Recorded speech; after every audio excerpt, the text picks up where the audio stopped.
One night, a couple of 3 years ago in New York, I heard Bill make a talk. And in that talk, he enumerated the many people who had lit a candle for Alcoholics Anonymous. We have not only Bill with us this evening, who has lit, in my opinion, of course, the biggest candle, but we have another that I would like to, just for a second, pay a little tribute to, and that is Abby. And those of you who have read the big book, Alcoholics Anonymous, know that on page 18, Abby walked in to Bill's room and carried a message to him, and in the way did a 12-step job on the guy that had kept our candle burning. I'd like for Abby to stand up just for a second, please.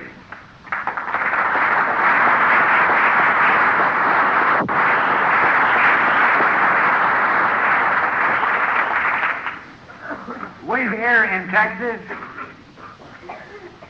have had a candle lighter also. A young gal came to us from a boat out over in the Bayou country, and she helped us light a Texas AA candle. And she's been at it now for over 13 years.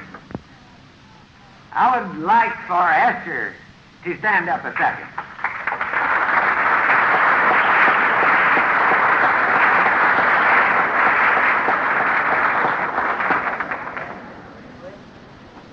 There's another candle been lit for the Southwest out of Oklahoma, whom a lot of us love. And I wonder if Ad wouldn't stand up, please.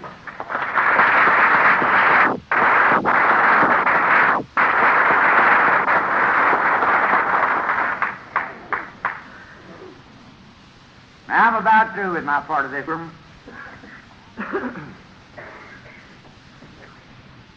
A great job of work has been done over here in Fort Worth, and I know that everybody in this area are grateful for what has been done. I have seen badges on people from Kansas, Oklahoma, New Mexico, Arkansas, Louisiana, and there's a badge, I'm told, from Canada here. We're so happy that all of you came. We hope that you will find that there is something that you can take back to your home group that will benefit them as a result of the conference. And I might say, when we're talking about the home group, that we're going to hear something from Bill tonight about the home group and their traditions. We're going to find out a little bit about our responsibilities as a group. Not only our responsibility as an individual member of AA, but group responsibility we're going to find out a little bit more about tonight. And that, too, can be a wonderful message that we can take back to our home group. As we all know, Bill wrote our 12 steps, our individual recovery program, some 15, 16 years ago in Brooklyn. And he wrote them in quite a bit of confusion. And he completed them from beginning to end in about 30 minutes. And I don't think to this day he can tell us honestly what led to that pen of his. It's true he had had a few years of experience in dealing with alcoholics. It's true he had talked to Evian about he had some experience from the Oxford group. But let's not forget this one thing. We are not always going to have Bill. Bill can't be like you and me and live a day at a time. Bill's got to project 10, 15, 20 years out into the future. That's the way it must be with him. He's got to think of AA unity in 1984. This thing must be held together, and it will be held together, but not until after a lot of people have done an awful lot of work, along with a lot of praise. One of those two alone will not get the job done, and nobody knows that better than our beloved Bill. Will everybody rise, please?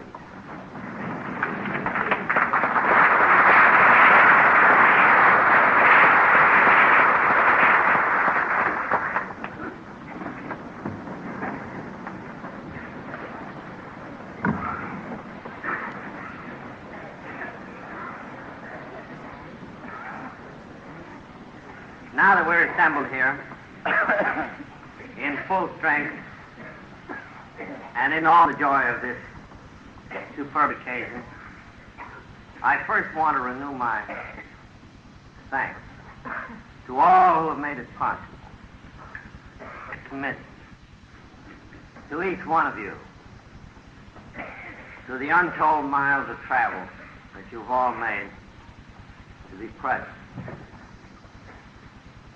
to inspire me, to fill me with the warmth of your hospitality, to be with each other. I'm grateful to the governor of this state, the mayor of this town, for their recognition that we are again not only AA members, but citizens of the world. We once more belong, so these friends have said. I'm deeply grateful to this hotel and the owners of it, who have housed us, special needs, so superbly. Could you see that apartment I'm in, you'd wonder how the hell anybody could stay sober in it. It has a bar.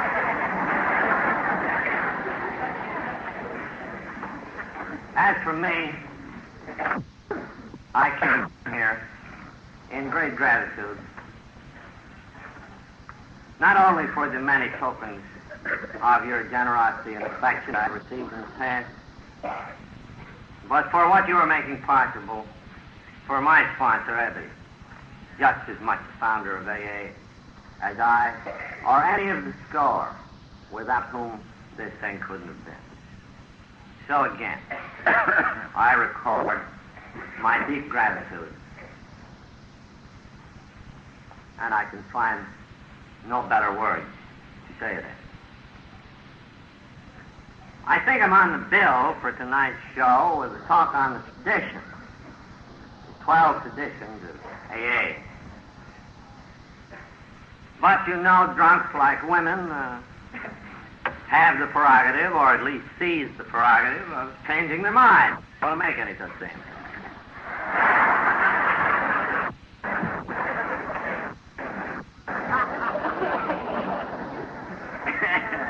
Since this is a banquet, something very festive, I think the traditions 1 to 12 would be a little too grim.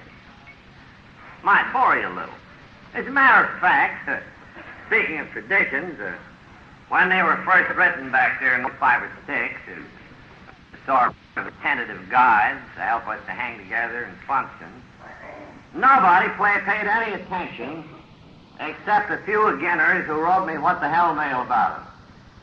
Nobody paid the slightest attention. But little by little, as these traditions got around, and we had our clubhouse squabbles, our group riff, this difficulty in dance, it was found that the traditions indeed did reflect experience and were guiding principles. So they took a little more, and a little more, and a little more, so that today the average AA coming in the door learns at once what they're about, what kind of an outfit he really has landed in, by what principles the group and AA as a whole are governed. But as I say, the dickens with all that. I just like to spin some yarns, and they will be a series of yarns which cluster around the preparation of the good old book, Alcoholics Anonymous. Some people reading the book now, they say, well, it's the AA Bible. And when I hear that, it always makes me shudder, because the guys who put it together weren't a damn bit biblical.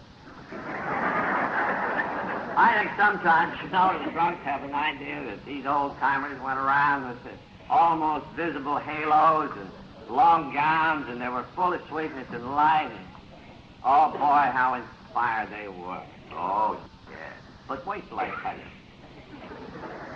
I suppose the book yarn really started in the living room of Doc and Annie Smith.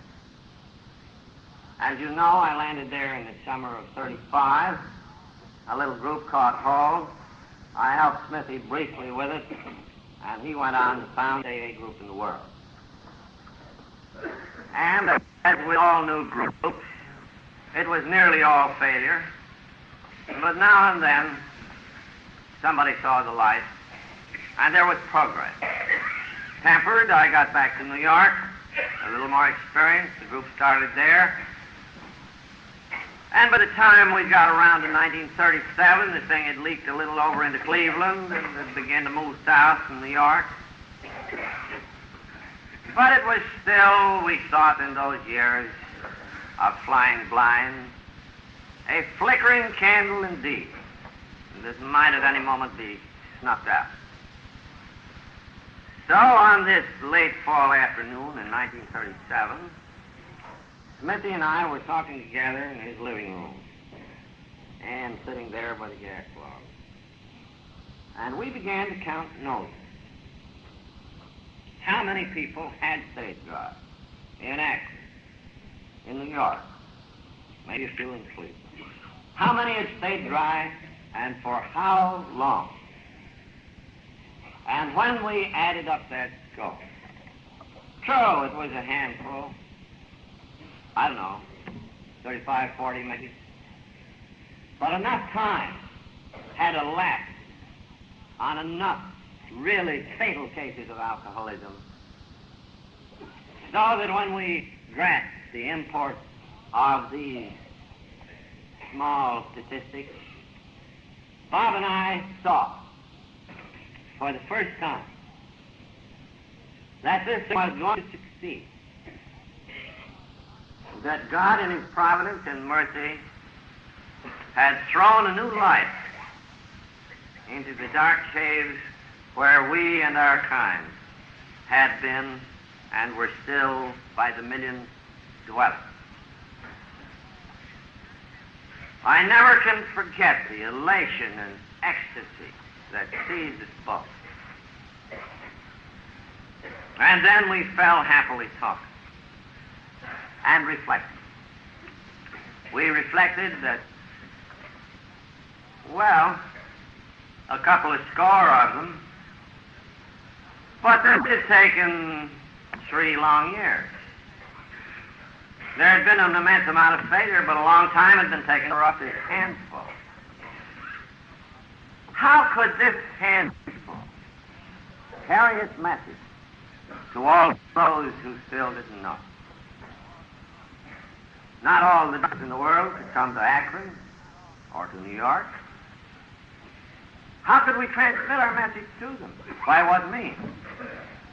Maybe we thought we should go to the old-timers in each group, which then meant maybe everybody, find a sum of money, somebody else's money, of course, and say to them, well, now take a sabbatical year off your job, if you have any, And you go to Keokuk and to Omaha and to Chicago and to San Francisco, to Los Angeles, and wherever it may be, and you give this thing a year and get a group started.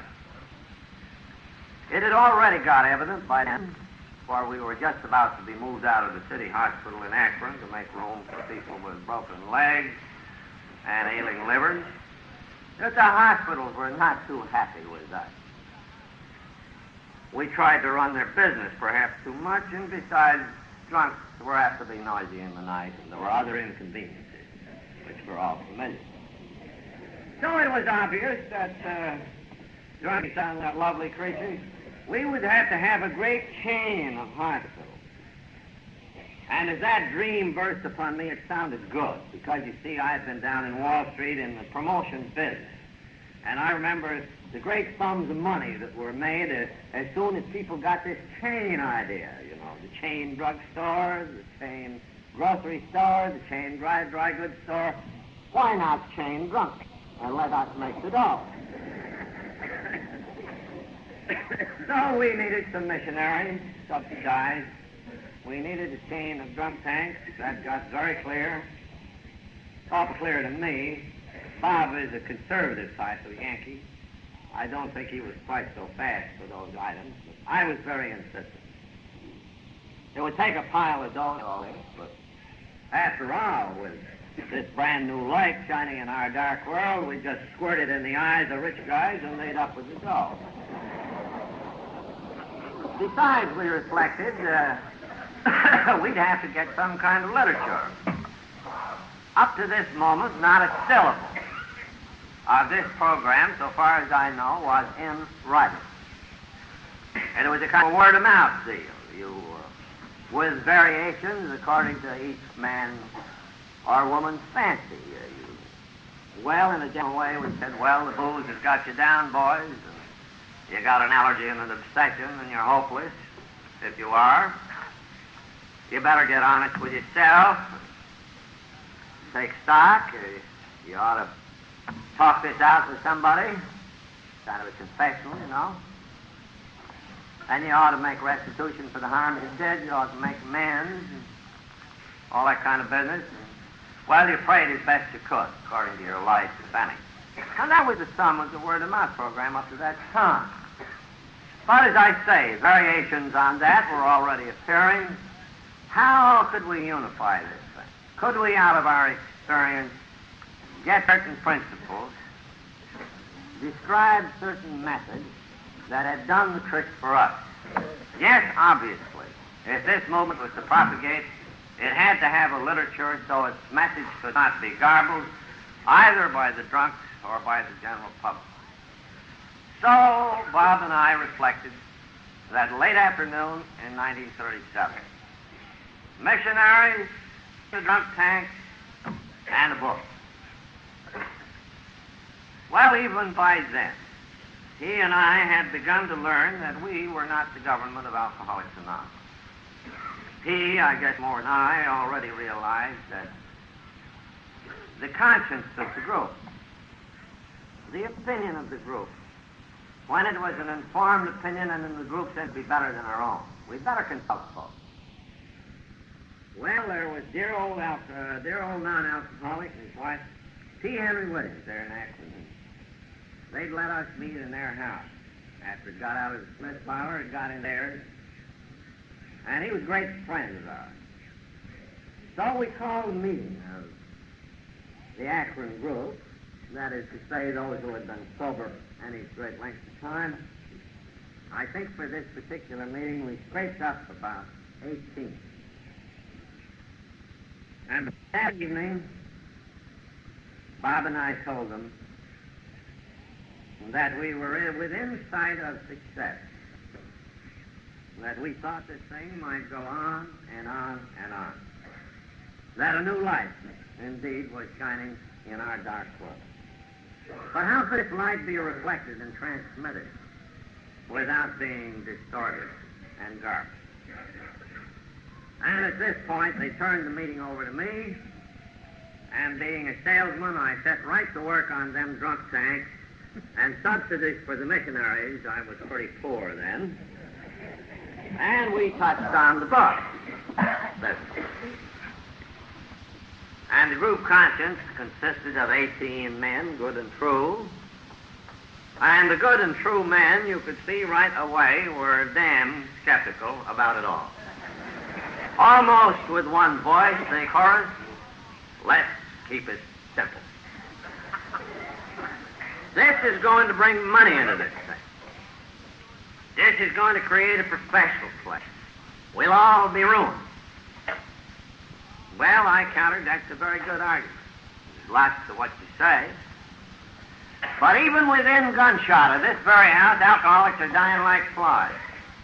And if this thing doesn't move any faster than it has in the last 3 years, it may be another 10 before it gets to the outskirts of Akron. How in God's name are we going to carry the message to others? We've got to take some kind of change. We can't keep it so simple it becomes an anarchy and gets complicated. We can't keep it so simple it won't propagate itself. And we got to have a lot of money to do these things.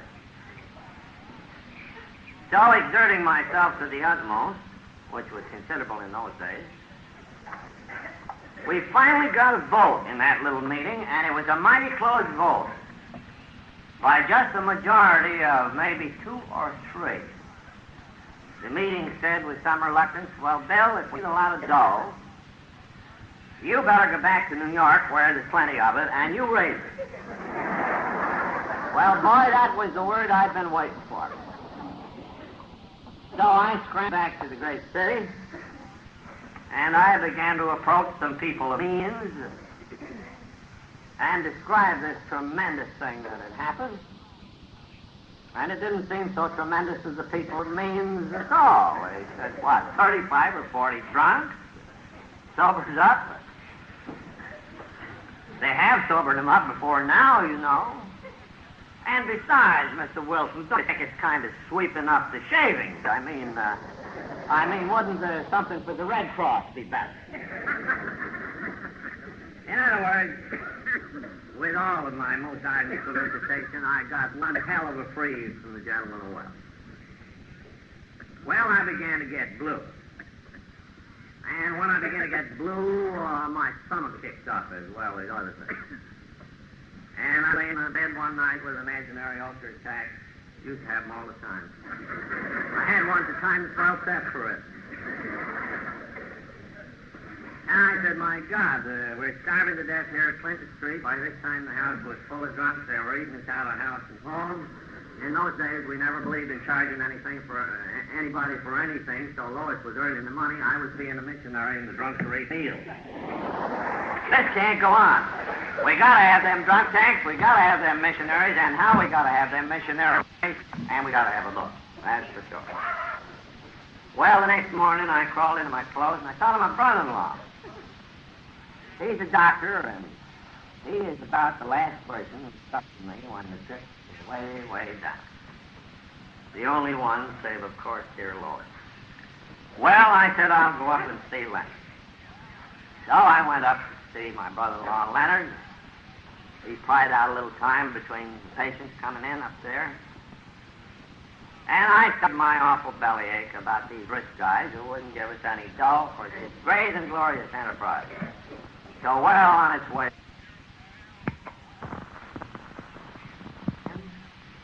And it seems to me that somehow he was tied up with the Rockefeller family and their charity. And if you want to, we'll call up the Rockefeller offices and see if there is such a man, and if there is he alive, and will he see us? Would you like me to do that? Well, I hadn't tried the Rockefeller office, so I said, well, sure, give him a ring. On what slender threads our destiny sometimes hangs. Remember, my brother-in-law said I knew a girl, and I think she had an uncle. So the call was made. Instantly, there came onto the other end of the wire the voice of dear Willard Richards, one of the loveliest Christian gentlemen I have ever known. And the moment he recognized my brother-in-law, He said, "Why, Leonard," he said, "where have you been all these years?" Well, my brother-in-law, unlike me, is a man of very few words, so he quickly said to dear old Uncle Willard that he had a brother-in-law who was apparently having some success sobering up drunks. Could the two of us come over there and see him? "Why, certainly," said dear Willard. "Come right over." So we go over to Rockefeller Plaza. We go up that elevator, 54 flight, 56, I guess it is. And we walk plump into Mr. Rockefeller's personal offices, asked to see Mr. Richards. Here sits this lovely, benign old gentleman, who nevertheless had a kind of a shrewd twinkle in his eye. So I sat down and told him about our exciting discovery, this terrific cure for alcoholics that had just hit the world, how it worked, what we had done. And boy, this was the first receptive man with money or access to money. Remember, we were in Mr. Rockefeller's personal office at this point. And by now, too, we had learned that this was Mr. Rockefeller's closest personal friend, perhaps. So he said, "Why, yes," he said, "I'm much interested. Wouldn't you like to have lunch with me, Mr. Wilson?" Well, now, you know, for a rising promoter, that sounded pretty good. Going to have lunch with best friend of John D. Things were looking up. My ulcer attack disappeared. So I have lunch with the old gentleman, and we go over the thing again, and boy, he's so warm and kind and friendly. Right at the close of lunch, he said, "Well, now, Mr. Wilson, or Bill, if I can call you that, said, wouldn't you like to have a lunch meeting with some of my friends?" There's Frank Amos. He's in the advertising business, but he was on a committee that recommended Mr. Rockefeller drop the prohibition business. And there's Leroy Chipman. He looked at Mr. Rockefeller's real estate. And here's Mr. Scott. He's chairman of the board up at the Riverside Church. And he said a number of people like that. I believe they'd like to hear this story. So a meeting was arranged, and it fell upon winter's night, late 1937. And the meeting was at 30th Rockefeller Plaza. We composed a couple of drunks from Akron, Smithy included, of course, heading the procession. I came in with the New York contingent, 4 or 5. And to our astonishment, we were ushered into Mr. Rockefeller's personal boardroom, right next to our office, right next to his office. And I thought to myself, well, now this is really getting hot. And indeed, I felt very much warmed when I was told by Mr. Richardson that I was sitting in a chair just vacated by Mr. Rockefeller. And I said, well, now we really are getting close to the bankroll. Old Doc Silkworth was there that night, too. And he testified what he had seen happen to these new friends of ours. And each drunk, thinking of nothing better to say, well, each of us told our stories of drinking and of recovery. And these folks listened. They seemed very definitely impressed. So I could see that the moment for the big touch was coming. So I gingerly brought up the subject of the drunk tanks, the subsidized missionaries, and this question of a book or literature. Well, God moves in a mysterious way his wonders to perform. But it didn't look like a wonder to me when Mr. Scott, head of a large engineering firm and chairman of the Riverside Church, looked at us and said, but, gentlemen, he said, up to this point, this has been the work of goodwill only. No plants, no properties, no paid people, just one carrying the good news to the next. Isn't that true? And may it not be that that is where the great power of this society lies? Now, if we subsidize it, might it not alter its whole character? We want to do all we can. We're gathered for that. But would it be wise? Well, then the salesmen all gave Mr. Scott the rush. And we said, why? Mr. Scott, there are only 40 of us. It's taken 3 years. Why, millions, Mr. Scott, will rot before this thing ever gets sold unless we have money and lots of it. And we made out our case. At last, with these gentlemen, for the missionaries, the drunk tanks, the vote. So one of them volunteered to investigate us very carefully. And since poor old Dr. Bob was harder up than I was, and since the first group and the typical community situation was in Akron, we directed their attention out there. And Frank Amos, still a trustee in the foundation, at his own expense, got on a train, went out to Akron, made all sorts of preliminary inquiries around town about Dr. Bob. All the reports were good except that he was a drunk, had recently got over. He visited the little meeting out there. He went to the Smith's house. And he came back with what he thought was a very modest project. And he recommended to these friends of ours that, we should have at least just a token amount of money at first, say $50,000, something like that. That would clear off the mortgage on Smith's place. It would get us a little rehabilitation place. We could put Dr. Smith in charge. We could subsidize a few of these people briefly until we got some more money, or we could, it would start the chain of hospitals. We'd have a few missionaries. We could get busy on the book, all for mere $50,000. Well, considering the money we were backed up against, that did sound a little small, but, one thing leads to another. It sounded real good. We were real glad. Mr. Willard Richardson, our original contact, took that report into John Day. Junior, as everybody called him. And I've since heard what went on in it. Mr. Rockefeller read the report, called Willard Richardson back, and he said, somehow I am strangely stirred by all this. This interests me immensely.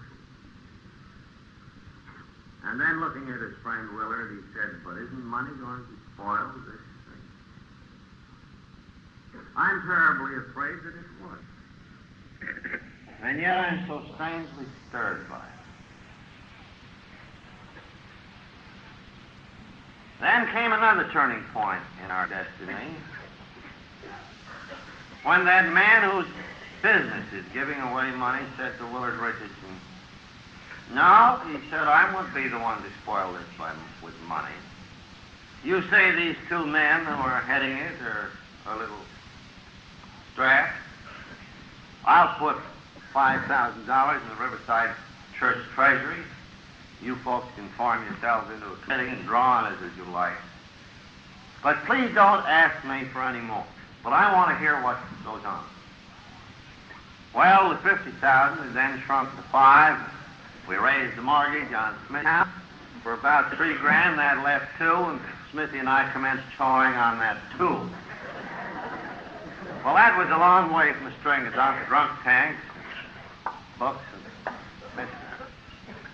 What in thunder would we do? Well, we had more meetings with our newfound friends. Amos, Richardson, Scott, Chipman, and those fellows who stuck with us to this day, some of them now being gone. And in spite of Mr. Rockefeller's advice, we again convinced these folks that this thing needed a lot of money. What could you do without it?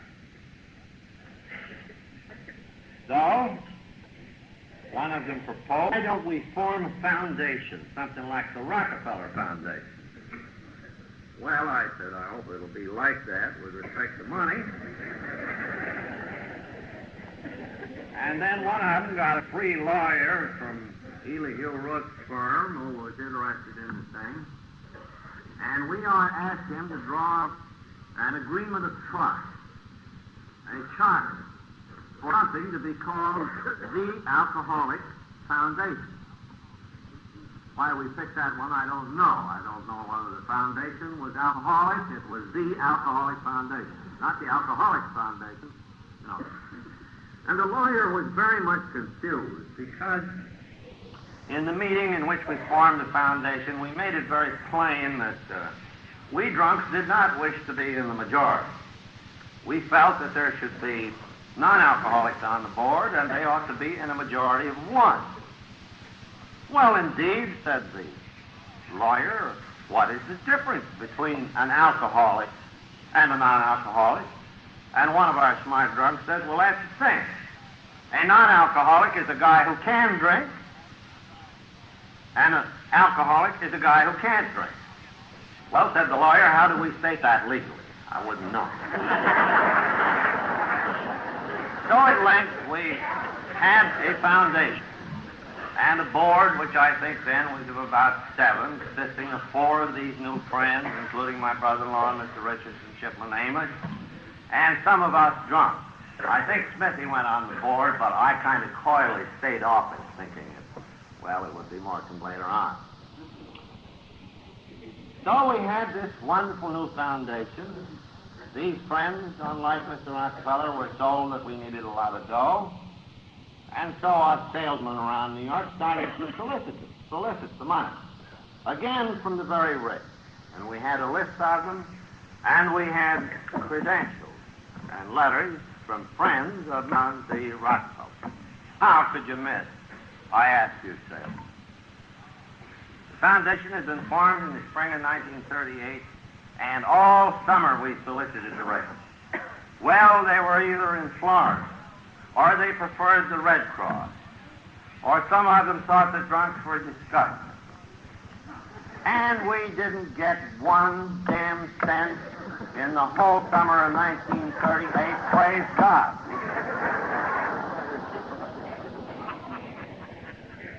Well, meantime, we began to hold trustee meetings, and they were commiseration sessions on getting no dough. What with the mortgage and what with Smithy and me eating away at it, the $5 grand had about gone up the flue, and we were all stony broke again. Smithy couldn't get his practice back either because he was a surgeon, and nobody liked to be carved up by an alcoholic surgeon, even if he was 3 years. So things were tough all around, no fool. Well, what would we do? So one day, probably in August 1938, I produced at a foundation meeting a couple of chapters of a proposed book in raw mimeograph. As a matter of fact, we've been using chapters of this proposed book, along with some recommendations of a couple doctors down at Johns Hopkins to try to put the bite on the rich. And we still had these 2 book chapters kicking around. And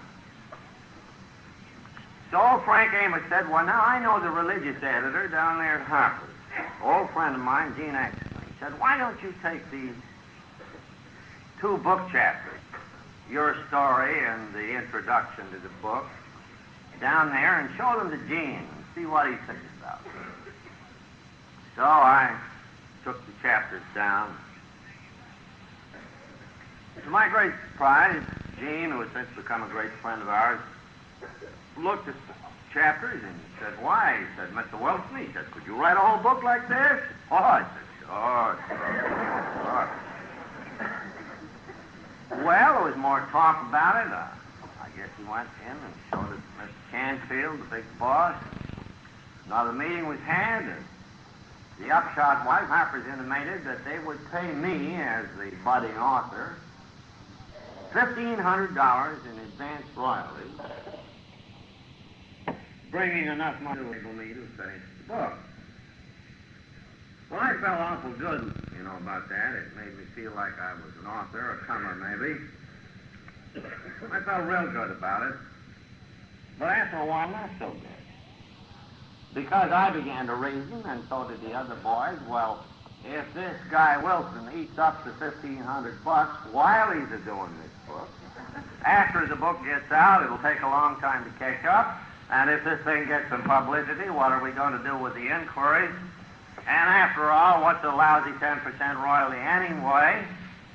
Well, the $1,500 still looked pretty big to me. Then we thought, too, now here's a fine publisher like Harper's, but if this book, if and when done, should prove to be the main textbook for AA, why would we want our main means of propagation in the hands of somebody else? Shouldn't we control this thing? Well, at that point, the book project really began to get hot. It began to take off. Why? We said what we ought to do is to form a book company, a publishing company, a corporation. We could call it, let us say, Work Publishing Company, this being the first of a great many works, you see. And we could sell stock certificates to all the drunks, get some money coming in, support the author and the guy who collected the money and the gal who would help me on the book while this was going on. Well, we took this idea to the next trustees meeting, and they all shook their heads, and they went out and made some more inquiries, and we had another trustees meeting.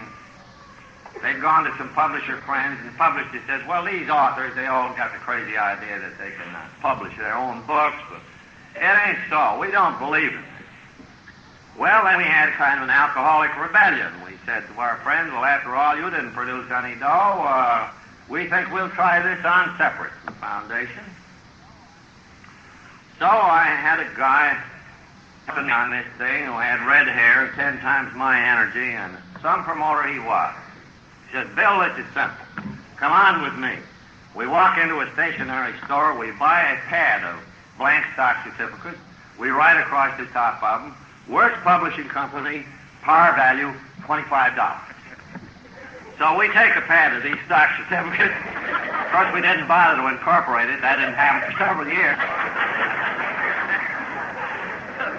We took this pad of stock certificates to the next AA meeting, where you shouldn't mix money with spirituality, you know.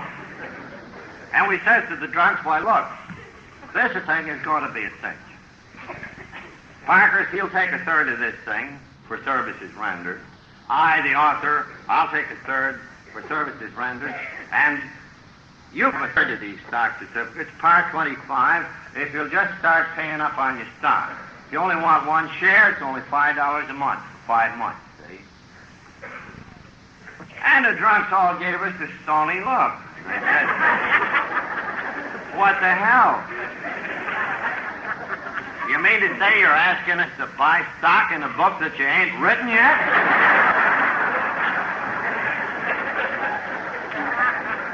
Why, sure, we said. If Harper's will put money in this thing, why shouldn't you? Harper says it's going to be a good book. But the drunks still gave us the stony stare. No, so. Well, we had to think up some more arguments. So we said, well, we've been looking about the printing cost of the books, boys. We get a book here, 450 pages. It ought to sell for about $3.50.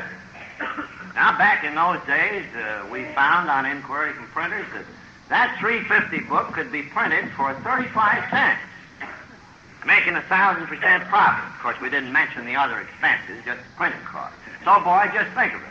When these books move out in carload lots, we're printing them for 35 cents and we're selling them direct mail. $3.50. How can you lose? The drunks still gave us the stony stare. No, so. Well, we figured we had to have a better argument than that. Harper said it was a good book. We could print them for 35 cents and sell them for $3.50. But how are we going to convince the drunks that we could move carload lots of these? Millions of dollars. So we get the idea we'll go up to the Reader's Digest. And we got an appointment with Mr. Kenneth Payne, the managing editor up there. Gee, I never forget the day we got off the train up to Pleasantville and went over to his office, ushered in. We excitedly told him the story of this wonderful budding society. We dwelled upon the friendship of Mr. Rockefeller and Harry Emerson Fosdick. You know, we were traveling in good company, Mr. Payne. And the society, by the way, was about to publish a textbook, then in process of being written. And we were wondering, Mr. Payne, if this matter of tremendous interest to the Digest. Having in mind, of course, that the Reader's Digest had a circulation of 12 million readers. And if we could only get a free ad of this coming book in the Reader's Digest, we really would move some, you see. Well, Mr. Payne said, this sounds extremely interesting. He said, I like this idea. Why? I think it will be an absolutely ideal piece for the Digest. Why, how soon do you think this new book will be out, Mr. Wilson? Well, I said, we've got a couple chapters written, and said, if we can get right at it, Mr. Payne, probably this being, let us say, October, we ought to get this out by April, next May. Why, Mr. Payne said, I'm sure the Digest would like a thing like it, Mr. Wilson. He said, I'll take it up to the editorial board. And he said, when the time is right and you get all ready to shoot, come on up and we'll put a special feature writer on the thing and we'll tell all about your society. And then my promoter's friend said, but Mr. Payne, will you mention the new book in the piece? Oh, yes, Mr. Payne mentioned the new book. That's all we need. Then we went back to Drunks and said, now, look, boys, there are positively millions in it. How can you miss? Harper says it's going to be a good book. We buy them for 35 cents from the printer. We sell them for $3.50. The Reader's Digest is going to give us a free ad in a piece, and boys, they'll move out by the carload. How can you miss?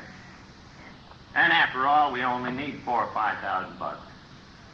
So then we began to sell the shares of Works Publishing, not yet incorporated, par value $25, $5 a month to poor people. Some people could buy as many as one guy bought 10 shares. We sold a few shares to non-alcoholics, and my promoter friend, who was to get a third interest, was a very important man in this transaction because he went out and kept collecting the money from the drunks so that little Tom and I could keep working on the book, and so Lois would have some groceries, although she was still working in that department store. So the preparation started. And some more chapters were done, and we went into AA meetings in New York with these chapters in the rough. Well, it wasn't like chicken in the rough. The boys didn't eat those chapters up at all. I suddenly discovered that I was in a terrific whirlpool of argument. I was just the umpire, and finally had to stipulate, well, boys, over here you got the holy rollers who say we need all the good old-fashioned stuff in the book, and over here you tell me we got to have a psychological book, and that never cured anybody, and they didn't do much with drunks in the mission. So I guess you'll have to leave me just to be umpire. I'll scribble out some roughs here and show them to you, and let's get the comments in. So we fought, bled, and died our way through one chapter after another. We sent them out to Akron, and they were peddled around, and there were terrific hassles about what should go in this book and what not.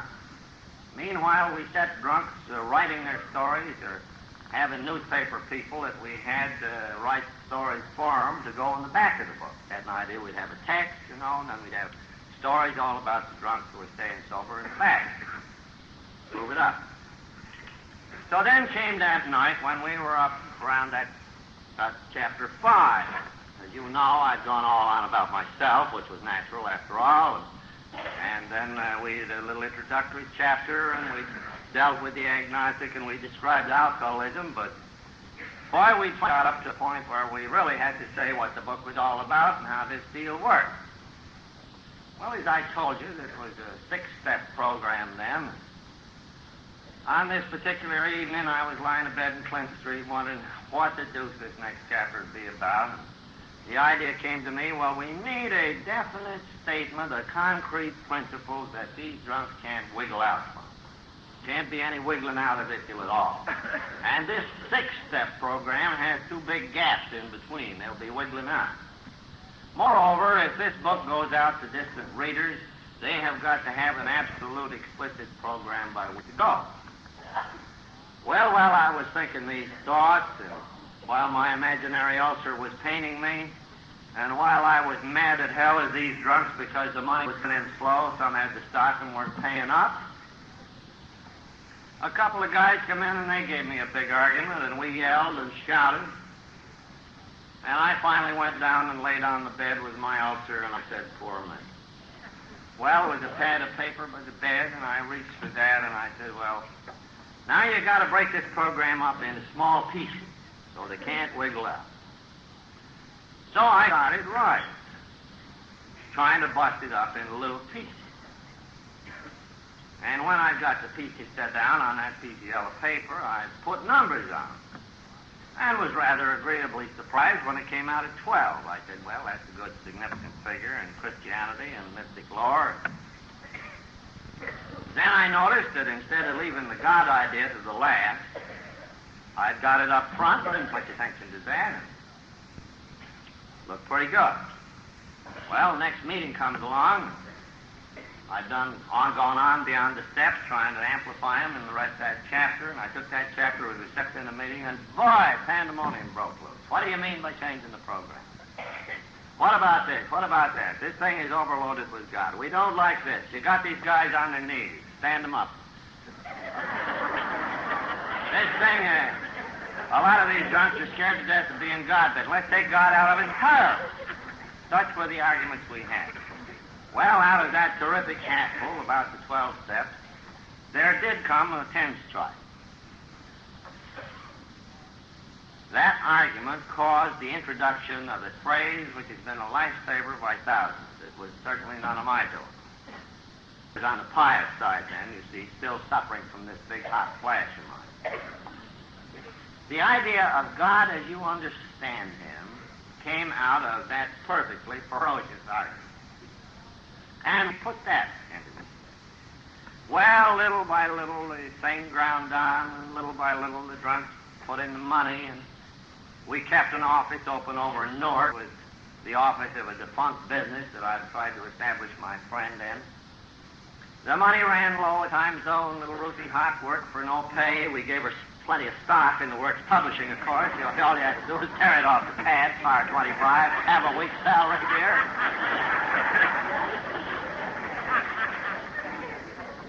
So we got around to about January 1939. Someone said, well, hadn't we better test this thing out? Hadn't we better kind of make a pre-publication copy, a monolithic or a mimeograph copy of this text and a few of these stories that had come in? Try it out, you know, on the preacher, on the doctor, Catholic Committee on Publication, psychiatrists, policemen, fishwives, housewives, drunks, everybody. Just to see if we got anything that goes against the grain any place. And also to find out if we can't get some better ideas here.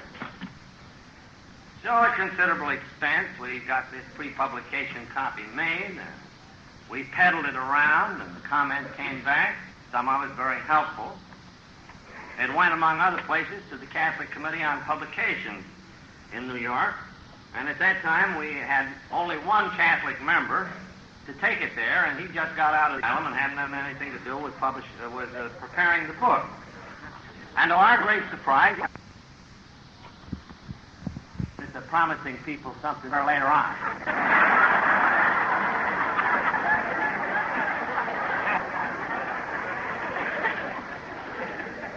Well, so the book had passed muster, and the stories came in, and somehow we got them edited.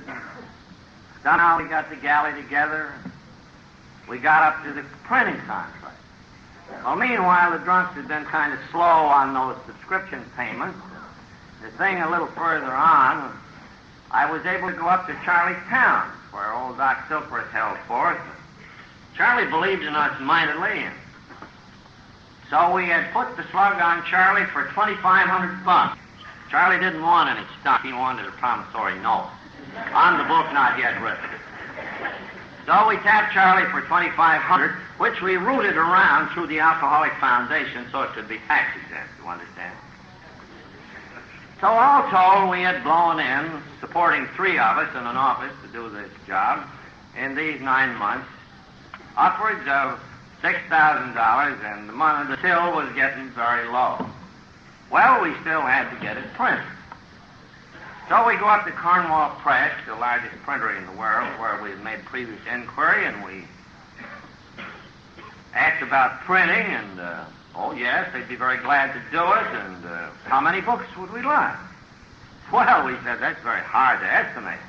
Of course, our membership is very small at the present time. We won't tell them the membership, but after all, the Reader's Digest is going to print a plug about it. To 12 million readers, this book should go out in carloads, Mr. Printer. And Mr. Printer was none other than dear old Mr. Blackwell, one of our great friends. And Mr. Blackwell said, well, boys, how much of a down payment you're going to make? How many books would you like printed? Well, we said, we'll be conservative. Let's print 5,000 of them just to start. And Mr. Blackwell said, well, what are you going to use for money? Well, we said, well, we won't need much. I imagine a few $100 on account. Be all right with you, Mr. Blackwell. Of course, after all, we're traveling very good company. You know, we're friends with Mr. Rockefeller and all that. So Blackwell started printing the 5,000 books. The plates were made and the galleys were read. Gee, all of a sudden we thought of the Reader's Digest. So we go up to the Reader's Digest. We walk in on Mr. Kenneth Payne, and we said, Mr. Payne, we're all ready to shoot. And Mr. Payne said, shoot what? Oh, yes, he said, I remember you, Mr. Parkhurst and Mr. Wilson. You were the gentleman up here last month. He said, I told you that I thought the Reader's Digest would be interested in this new work and in this book. But he said, right after you were here, I consulted our editorial board, and to my great surprise, didn't like the idea at all, and I forgot to tell you. Boy, we had the drunks with $4,500 in it. Charles hooked for $2,500. On the cuff with the printer. Maybe $500 left in the bank. What in the deuce would we do? Well, this fellow Morgan Ryan, the good-looking Irishman that has taken the book over to the Catholic Committee on Publications, had been in earlier time a good ad man. He said, I know Gabriel Heater. And Gabriel Heater is putting on these 3-minute heart plug programs on the radio. He said, I'll get an interview with Gabriel Heater. Maybe he'll interview me on the radio about all this. So our spirits rose once again. And then all of a sudden, we had a big chill. We thought, well, supposing the Irishman got drunk before Heater interviewed him. So he went over to see Heater, and lo and behold, Heater would interview him. And then we got still more scared. So we rented a room in the Downtown Athletic Club, and we put Ryan in there with the day and night guard for 10 days.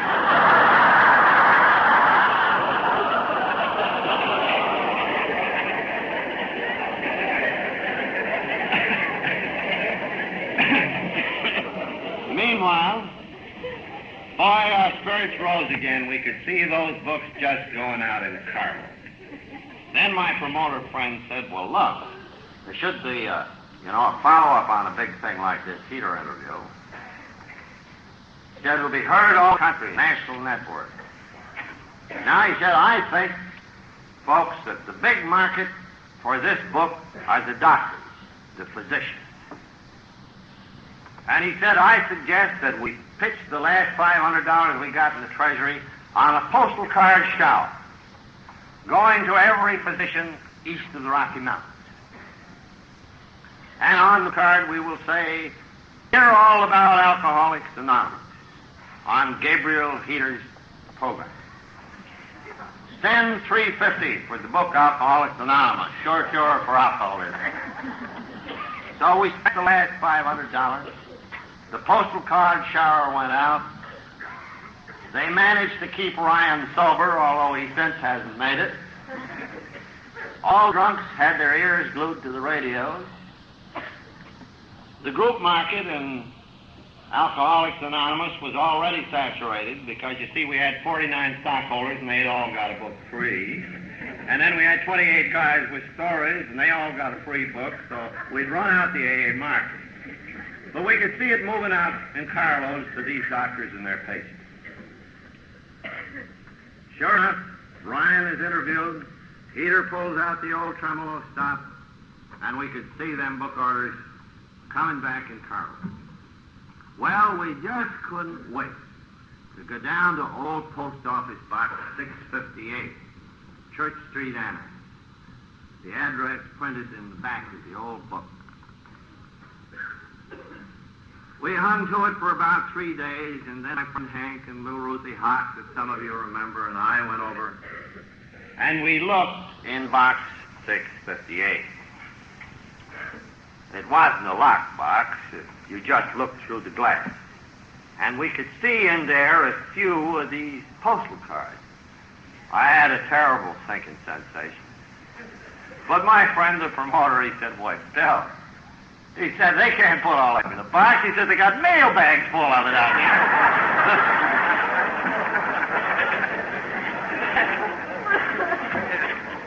So we go to the clerk, and he brings us out 12 lousy postal cards, 10 of them completely illegible, written by doctors, drunkish monkeys, and we had exactly 2 orders for the book Alcoholics Anonymous, and we were absolutely and utterly stony broke.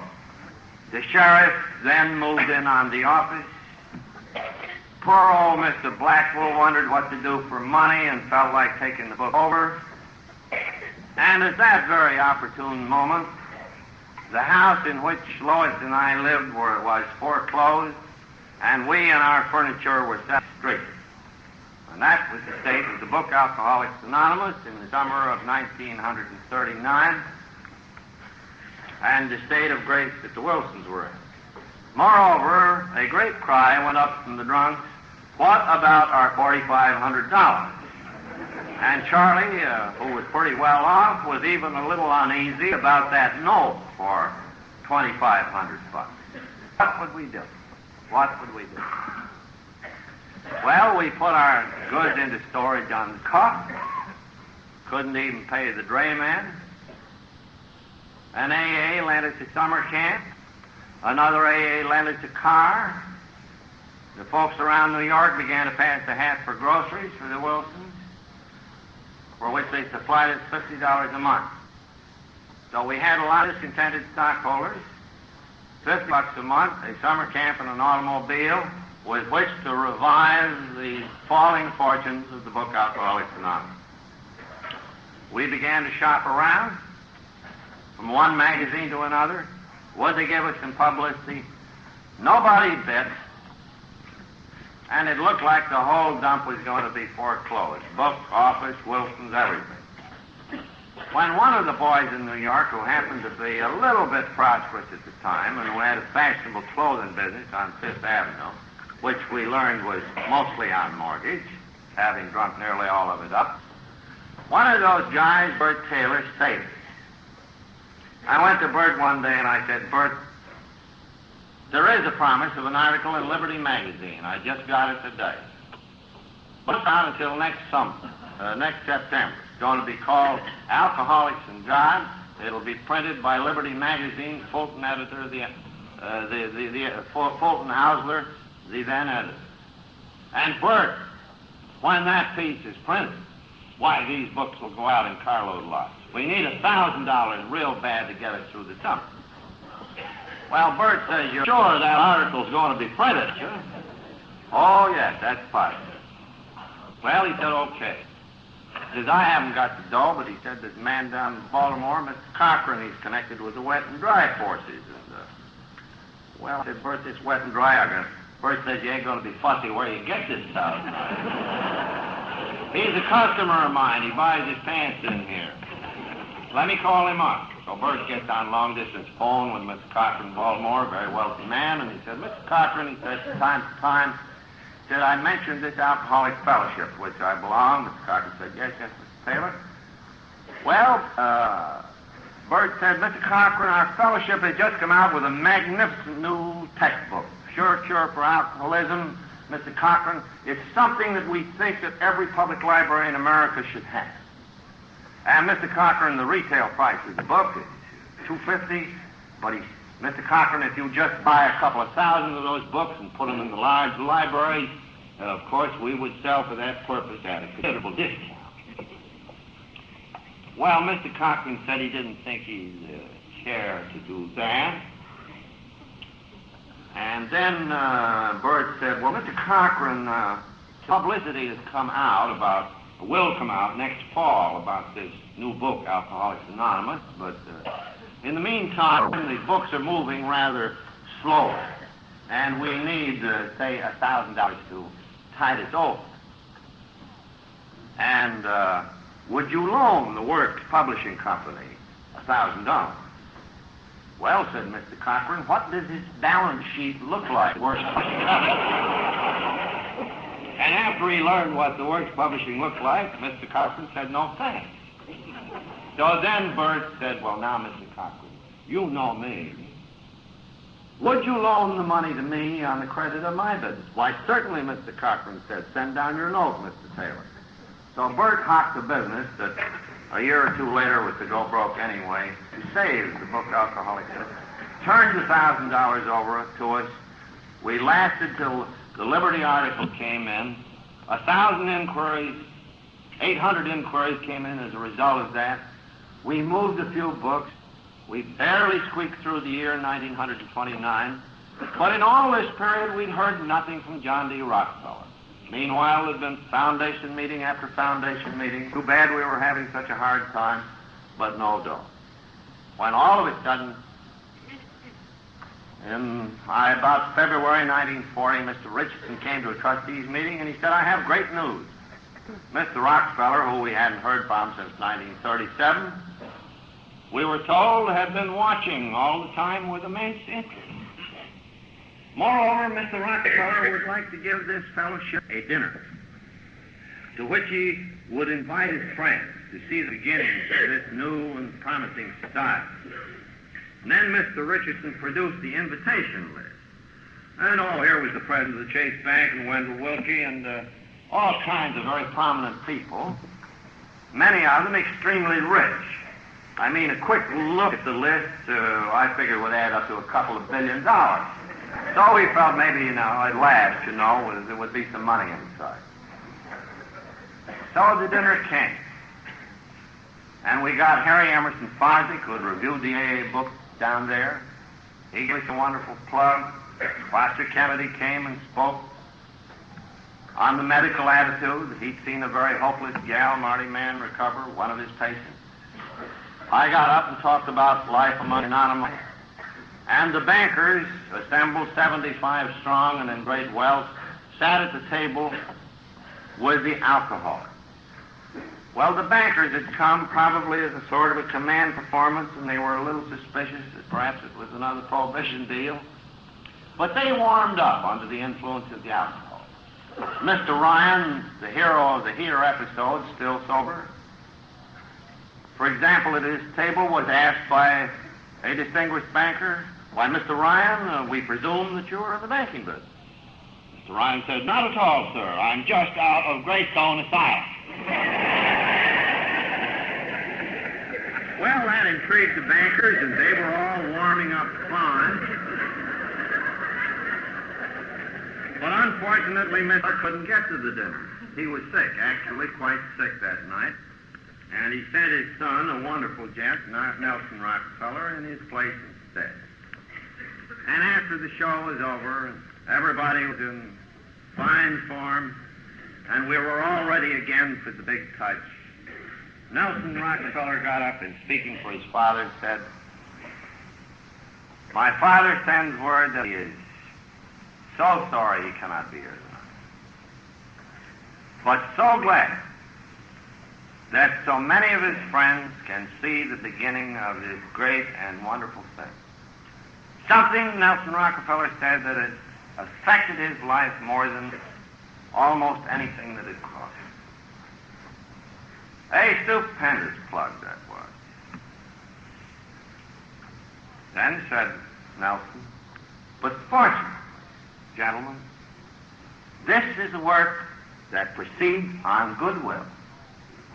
It requires no money." Whereupon the $2 billion got up and walked out. Well, that was a terrific letdown, but we weren't let down very long. Again, the hand of Providence had intervened. Right after the dinner, Mr. Rockefeller asked that the talks be published in a pamphlet. He approached the rather defunct Works Publishing Company and said he would like to buy 400 books to send to all of the bankers who'd come to the dinner and all who had not. Well, seeing that this was for a good purpose, we let him have the books cheap. He bought them cheaper than anybody has since. We sold 400 books to John D. Rockefeller Jr. for $1 apiece to send his banker friends. So, he sent out the book, the pamphlet, and with it he wrote a personal letter and signed every doggone one. In this letter, he again recited how glad he was that his friends had been able to see this great beginning of what he thought would be a wonderful thing, how deeply it had affected him. And then he said, "But fortunately, gentlemen, this is a work of goodwill. It leaves little, if any, money, perhaps a slight amount of temporary help. I," said John D. Rockefeller, "am giving these good people $1,000.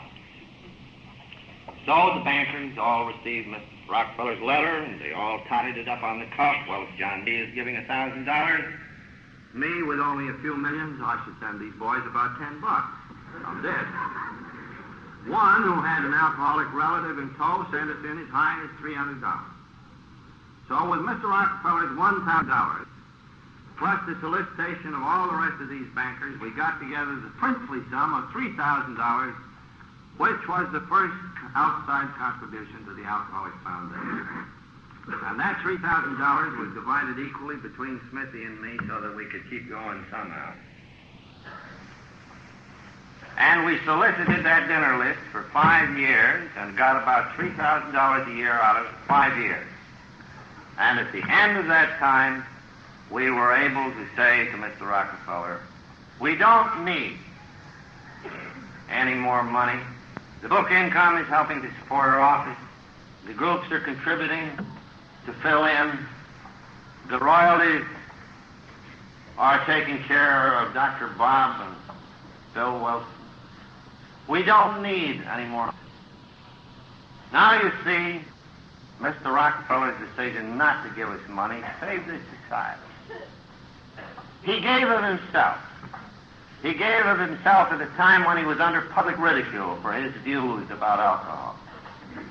He said to the whole world, "This is good." The story went out on the wires all over the world. People ran into the bookstore to get the new book, and boy, we really began some book orders. An awful lot of inquiries came into the little office there at Vesey Street. The book money began to pay to answer them. We hired one more help. There was Ruthie, another gal, and me. And then comes Jack Alexander with a terrific article in the Saturday Post. Then came an immense flood of inquiries, 6,000 or 7,000, and Alcoholics Anonymous had become a national institution. Such is the story of the preparation of the book Alcoholics Anonymous, and of its subsequent effects. You all have some notion. The proceeds of that book have repeatedly saved the office in New York. But it isn't the money that has come out of it that has mattered. It is the message that it carries in it that has transcended the mountains and the seas, and is even at this moment lighting candles in dark caverns and on distant beaches.